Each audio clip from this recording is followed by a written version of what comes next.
Food banks are needed now more than ever, with the increasing demand of donations for those who find themselves struggling financially to provide food for their family. We don't know how food banks are going to stop families and children going hungry this Christmas. Time at Christmas can create tension for some people, leading them to choosing between heating or eating, but also wanting to provide a special day for their loved ones. Between April 2015 and April 2016, Trussell Trust food banks provided more than 1.1 million three-day food parcels to people in crisis. Of these, more than 415,000 were for children. These figures are astonishing and need desperate attention. However, potential stigmas people using the food bank may be facing are creating misconceptions about its need in today's society. Do you think there's a stigma?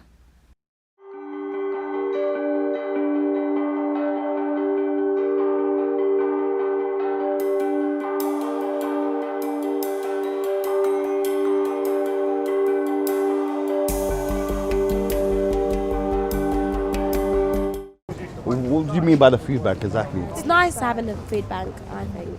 I wouldn't know where to go if I had to in the first place. I wouldn't even know where to donate. Sometimes, yes, there can be a bit of a social stigma, which sometimes puts people off who are very much in need.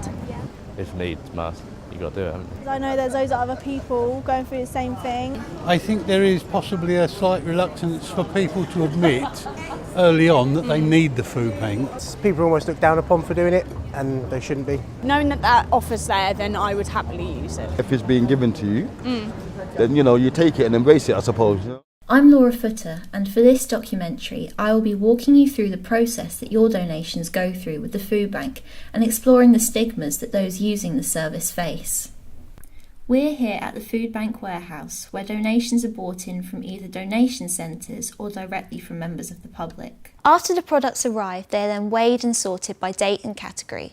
Longer life products are packed into these crates, while shorter life products are stacked onto these shelves for immediate use. Food is then sorted into 3-day nutritional boxes, specifically for one person, 2 people, or a family consisting of 2 adults and 2 children. A typical food parcel includes cereal, soup, pasta sauce, rice, beans, tinned fruit and veg, tinned meat, tea, coffee and biscuits. The boxes are catered for those with dietary requirements, such as diabetes, allergies and halal. The boxes are also made up of products for those who don't have cooking requirements, such as an oven or hot water. Often these boxes include non-food items, such as toiletries, baby supplies, feminine products and also seasonal gifts such as advent calendars. Once the boxes are ready, they're then sent off to food distribution centres where they're given to people in need. Some centres offer free tea and coffee or even a meal for those collecting the packages. Here at Norwich Central Baptist Church, they act as a donation and distribution centre for all the food to be collected and sent to the warehouse, which is then brought back here after being sorted and prepared for the different clients. At this particular location, Rosemary is amongst the many volunteers who help out here at the church for the food bank.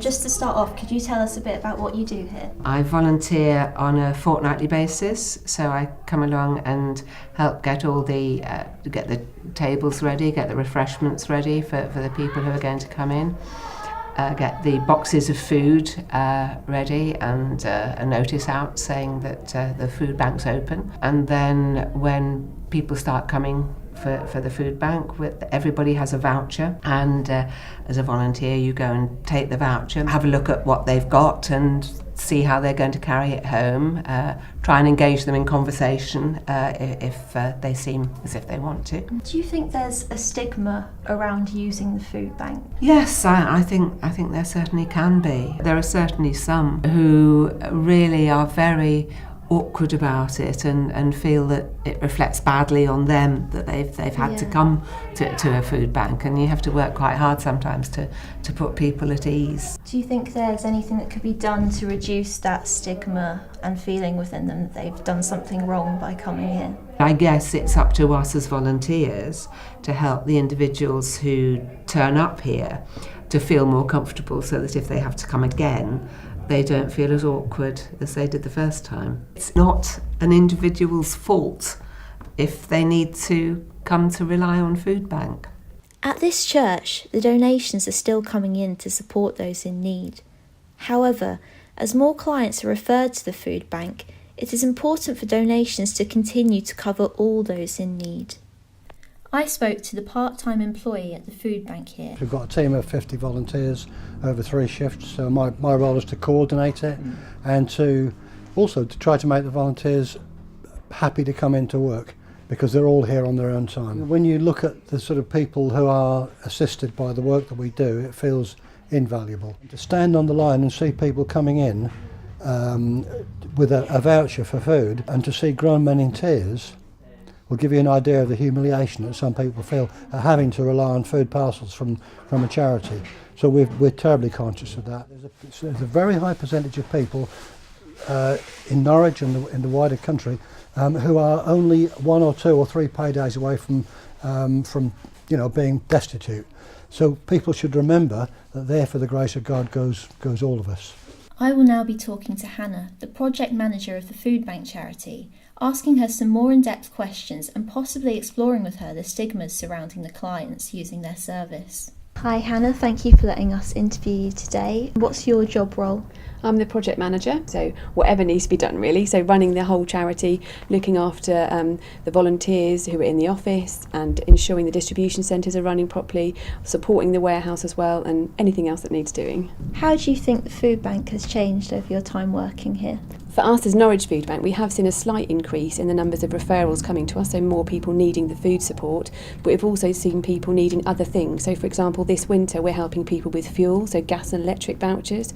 We've also been giving away free meals, so people are coming to us already really hungry and needing that support. So it's what else can we do as a charity to help that person. And during the Christmas period, how do things change here? We get a lot more referrals in December, so we tend to see over 1,000 referrals in the month of December alone, whereas usually it's sort of 600 or 700, so it's quite a big difference for us. There's also, as I mentioned, the sort of adage between heating and eating that people struggle with, so we see people who need more support with things that don't need to be cooked. Where can people donate? There's loads of places that people can donate. So we've got hundreds of churches that have collection points. We've also got all the major supermarkets in Norwich that people can put their items in when they go shopping, which people find quite convenient because they're already doing their food shopping. People also come direct to the warehouse, and sometimes people will also do a collection just themselves, with between them and their family or them and their workplace, and just set something up either long term or just for a month or so. What products are you specifically in need of? The things that throughout the year are always in need are long life milk, long life fruit juice and long life sponge pudding. Everything is long life, tinned jars, packets, that kind of thing. And then other items go up and down. So at the moment, for example, we need rice pudding and biscuits, but other times of the year it might be meat or tinned tomatoes, but they sort of fluctuate. Do you think that there is a stigma around using the food bank? Yes, unfortunately I think there still is. Although food banks are often in the news and people talk about it a lot more readily and are happy to accept that food banks are needed, I think those that do use them still do feel that sense of embarrassment and, as you say, sense of stigma coming to use us. How do you think overall that stigma could change? What could people do to help with that? I think some of it is understanding the kinds of people that come to Food Bank. Yes, we do have people who are on benefits and who aren't in employment, but equally we've got people who are in full-time employment and the wages they get just aren't enough to make ends meet. So it's understanding the different kinds of clients that we have. So linking to that, is there a statement that you'd like to say to the general public about the Food Bank? But for those who still aren't sure about the benefits of the food bank, it's just to say, come along and visit us, have a chat with us about what we do and the people that use us, and I'm sure we'll be able to change your mind.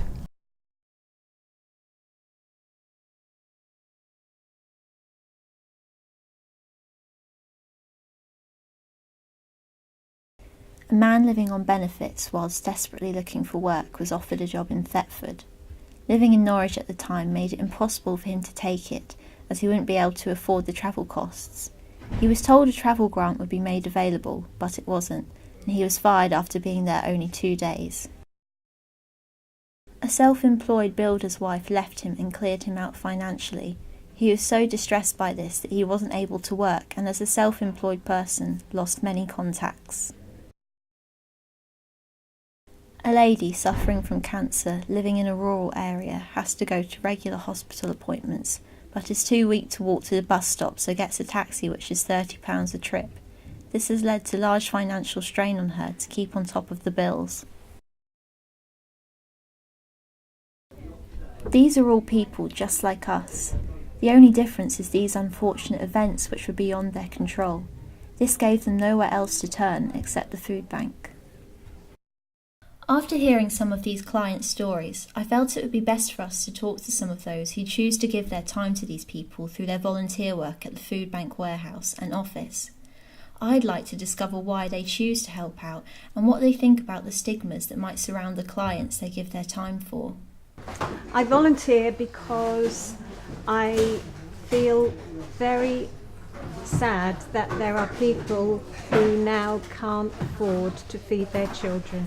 I cannot imagine going to the cupboard and seeing the cupboards bare, and so I feel I want to help. I think the politics and world events over the last sort of year or so, Brexit and Trump, kind of made everybody feel a bit, it was making me feel very depressed. These are things that, you know, you only have one vote, you can't do anything about, so I thought I'd better go out and start making some good news myself, you know. I saw the impact when I was younger, and pretty much the same, except, you know, social security's become income support, you know, the new benefit that's coming in. So I know what it means to wait 6 weeks without any money. I've seen the food being given out, and I know there's lots of problems in our society that people need to be looked after, because the society itself can't do it. We can do it, the people. I do think there's a stigma, but I think recently in one of the soaps they did a storyline that one of the families went to the food bank, and I think that did an awful lot for families to realise that there is no stigma, and anyone who is desperate can get food. I think it's inevitable, because this is a culture of plenty, and you look round and everybody seems to be doing well. I think people feel a failure. I can only speak from my own experience actually. When I didn't have enough to eat, even when it was my parents and I was very tiny, I think you feel there's something wrong, you've done something wrong, you're a failure. I think it's impossible for people to empathise unless they've kind of been fairly close to that situation. We need a system where people can feel that they don't have to feel so ashamed really about what's happening, because it's what society does to people quite often. You know, everybody gets blamed and they say these people don't help themselves.